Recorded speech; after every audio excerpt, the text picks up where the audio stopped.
আসসালামু আলাইকুম। আশা করি ভালো আছেন।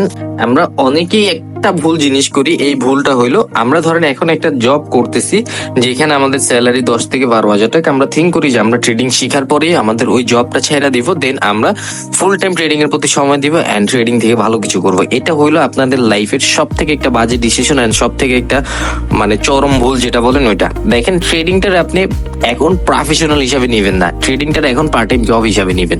বিকজ আপনি যেটা বেসিক স্যালারি আছে বা যে জবটা করতেছেন ওইটা ওইখানেই থাকবে, ওইটার মতোই থাকবে। ওইখান থেকে আপনার পার মান্থ যেটা ইনকাম আসতেছে ওইটা থাকলো, ওইটা দিয়ে আপনি আপনার ফ্যামিলি চালালেন বা নিজের খরচ বা যাই হোক, ওইটা দিয়ে ওই কাজটা কভার করলেন।